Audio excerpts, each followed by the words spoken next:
Okay, welcome to my office hours, where we go over some of the many questions that you had today. One of the top emailed questions was, Mr. Quinn, just what is a revolving door? Well, in terms of politics, the revolving door can sort of best be explained within a few minutes that we're going to go over here. And I'll give you a brief overview of what a revolving door looks like and how it affects the political system today. As always, thank you for watching, and I hope you find it useful. Alright, now to explain what a revolving door is.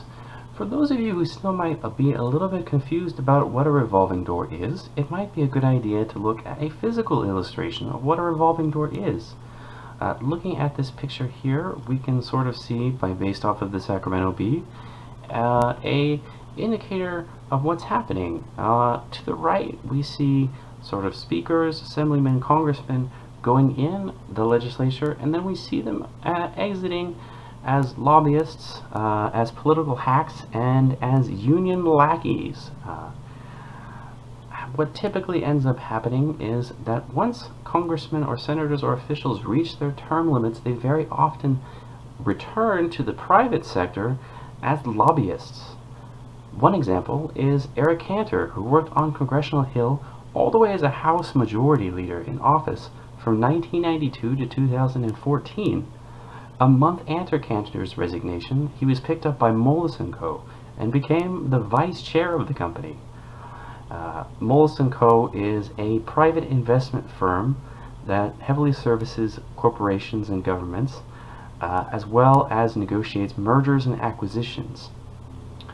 Cantor wasn't picked up by accident. He was picked up based off his experience as a majority leader, and what they could take away from that is the intimate knowledge of the in and outs of the Capitol Hill. Another example that we can look at without necessarily picking on Eric is almost the entire first economic cabinet of Barack Obama. Timothy Geithner, the Treasury Secretary, started initially to work for Kissinger and Associates as a lobbyist, then turned to the U.S. Treasury, worked his way up to the Secretary-Treasurer, and once he left Capitol Hill, he then became a manager of a private equity firm. Robert Rubin was the vice chairman for Goldman Sachs from 1987 to 1990. He eventually became the economic director, then later became the Secretary-Treasury, and then finally served as Undersecretary to Timothy Geithner. So here we see how fluid the moving in and out of the public and private sector is often for many representatives. So what we've learned from the political revolving door is that it is not a literal door, but it is something that helps us understand how the political and lobbying system works and how the relationship between the lobbyist and the politician may be that of friends or that of a close associate that they worked with in the past, and how this relationship might be detrimental to the overall political system.